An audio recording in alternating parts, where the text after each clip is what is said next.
Hi YouTubers, welcome to home learning channel. मैं आज आपको बताने वाला हूँ कि how to write answers in board exam. आप अपनी बोर्ड एग्जामिनेशंस में कैसे आंसर्स लिखें। आपको पता है कभी एक अच्छे और एक प्रॉपर तरीके से आंसर लिखते हो ना अपनी बोर्ड एग्जामिनेशन में, तो आपके आंसर्स बहुत इम्प्रूव होते हैं। तो मैं जो पॉइंट बता रहा हूँ, आप उन पॉइंट को ध्यान में रखते हुए आंसर्स लिखते हो ना, तो आपके मार्क्स बहुत इम्प्रूव हो जाएंगे। और याद रखिए, टॉपर्स भी इन्हीं पॉइंट को फॉलो करके अपने आंसर्स लिख के आते हैं बोर्ड एग्जामिनेशन में। चलो तो बिना टाइम वेस्ट करे स्टार्ट करते हैं। तो पहला पॉइंट जो आपको ध्यान में रखना है वो ये कि राइट आंसर्स इन पॉइंट।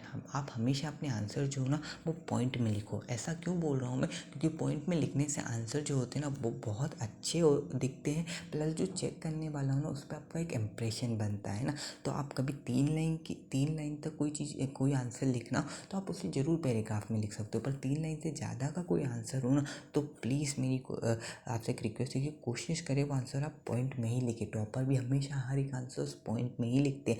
आप अपने लेफ्ट में देख सकते हो, मैंने एक टॉपर के आंसर शीट का स्क्रीनशॉट लिया है। देखिए, उसने भी अपने आंसर्स को पॉइंट में ही लिखा है। तो इन चीज़ों को ध्यान में रखें। प्लस इसके अलावा आपको सेकेंड पॉइंट जो ध्यान में रखना है वो ये है कि स्टार्ट योर आंसर्स प्रॉपरली। मतलब आप जब भी कोई भी आंसर्स लिखें ना, तो आपकी जो शुरुआत की कुछ लाइन होती है ना वो बहुत प्रॉपर होनी चाहिए। मैं ऐसा क्यों बोल रहा हूँ, क्योंकि देखिए जो भी चेक करने वाला होता है ना वो शुरू की कुछ लाइन ज़रूर अच्छे से चेक करता है, बाकी वो लास्ट की कुछ लाइन पे इतना ध्यान नहीं देता है। ऐसा इसलिए है क्योंकि उसके पास बहुत सारी कॉपी होती है, वो हर एक लाइन पढ़ेगा तो उतना उसके पास टाइम नहीं होता। पर वो शुरू की कुछ लाइन पे बहुत वो ध्यान देता है। कभी उसे लगता है कि शुरू की लाइन अच्छी है तो वो आपको फुल मार्क्स दे देगा, वो आगे का आंसर तक नहीं पढ़ेगा। तो ध्यान रखें कि जो आपकी शुरू की कुछ लाइन हो ना वो आप बहुत अच्छे से लिखिए, ठीक है। ठीक है, तो ये बात को ध्यान में रखना है। ऐसा नहीं कि आप शुरू में कुछ भी लिख देते हो, लास्ट में अच्छा लिखते हो, आप देखोगे ऐसे में आपके मार्क्स कटते हैं। तो आप ध्यान रखें कि आपकी जो पहली स्टार्टिंग होगी ना वो बहुत अच्छी होनी चाहिए, ठीक है। तो ये थर्ड पॉइंट था जो आपको ध्यान में रखना है। इसके अलावा एक चीज़ जो आपको ध्यान में रखनी है, नेक्स्ट पॉइंट यही है कि आपको जब भी आप डिफरेंसेस लिखो ना तो आप उन्हें टेबल के फॉर्म में लिखो। आप देखोगे टॉपर्स की आंसर शीट भी कि उनमें जो डिफरेंसेस होते हैं वो टेबल के फॉर्म में लिखे होते हैं। टॉपर हमेशा डिफरेंसेस टेबल में ही लिखते हैं और आपको भी यही करना है। कभी कभी हम देखते हैं ना, वैसे तो हमारी आदत होती है कि हम डिफरेंसेस टेबल में ही लिखते हैं क्योंकि हमें शुरू से यही सिखाया जाता है।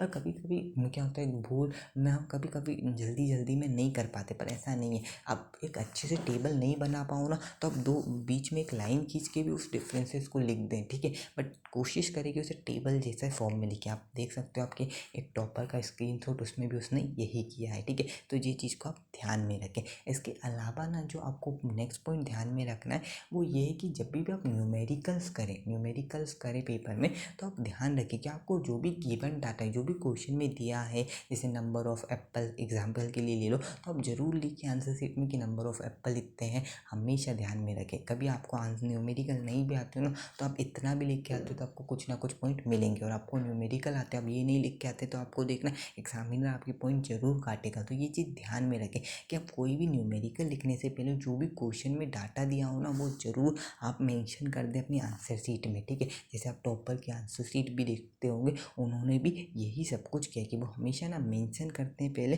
कि जो भी इंफॉर्मेशन होती है ना वो पहले मेंशन करते हैं, ठीक है। ये चीज़ को ध्यान में रखें। उसके अलावा नेक्स्ट पॉइंट ध्यान में रखना है कि try to include diagram in your copy. मतलब आप कोशिश करें कोई भी आंसर हो ना तो उसमें डायग्राम से कभी आपको आता हो, जरूरी नहीं, कंपलसरी नहीं कि हर क्वेश्चन में आप डायग्राम बनाओ, और ये करना भी नहीं, इससे टाइम जाएगा। पर हाँ, ऐसे क्वेश्चन जिसमें आपको पता है कि खटाक से डायग्राम बन जाएगा और आप डायग्राम के थ्रू बता सकते हो, तो हमारा डायग्राम की कोशिश करें कि हमें डायग्राम से चीज़ें बता दें, क्योंकि उससे क्या होता है कि एग्जामिनर पे एक इम्प्रेशन आता है।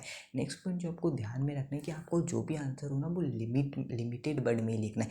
लिमिटेड वर्ड में लिखने से मतलब जैसे आपको देखिए 30 वर्ड में ही आंसर लिखना है, तो आपको 30 वर्ड में ही आंसर लिखना है। ऐसा नहीं कि आप लिखते जा रहे हैं, आपने आधा पेज भर दिया, नहीं, इससे टाइम भी वेस्ट होता है। और पता है एग्जामिनर से कोई एक्स्ट्रा पॉइंट तो आपको देने वाला नहीं, उसने जितना बोला आप उतना ही करें। आप टॉपर को देखो वो इतना ही करते हैं, ठीक है। बहुत सारे लोग क्या करते हैं, कुछ भी लिखते जाते हैं, बस उन्हें सोचते हैं कि कॉपी भरना है। नहीं, कॉपी भरने से कोई मतलब नहीं है। आप जो मैं ट्रिक बता रहा हूँ आप उनका इस्तेमाल कीजिए, बस आप लिमिट में लिखिए, टाइम बचेगा। और बोर्ड एग्जामिनेशन में ऐसा नहीं होता कि हमारे पास बहुत सारा टाइम होता है, ठीक है। नेक्स्ट पॉइंट कि आप अपनी जो कॉपी हो ना उसे क्लीन क्लीन रखने की कोशिश करें, मतलब ज़्यादा मिस्टेक ना करें जिससे कॉपी का लुक बेकार हो। कोशिश करें कि कॉपी का एक अच्छा लुक हो, ठीक है। जिससे क्या होता है कि इंप्रेशन होता है और आपके मार्क्स इससे इंक्रीज़ होते हैं। तो ये कुछ पॉइंट थे, कभी आप इन्हें ध्यान में रखते हो ना, तो मेरी आपसे गारंटी आप बहुत बहुत बहुत अच्छा स्कोर करोगे अपनी बोर्ड एग्जामिनेशंस में, ठीक है। तो ये पॉइंट मैंने ऐसे इन्हीं मन से बना दिया। आप देख सकते हो मैंने बहुत सारी टॉपर के आंसर शीट को स्टडी किया, उसके बाद ये पॉइंट बनाया और साथ में मैंने आपको टॉपर की आंसर शीट भी दिखाई। तो यहीं तक मैं आपको बोलूँगा thank you. Please subscribe share कर।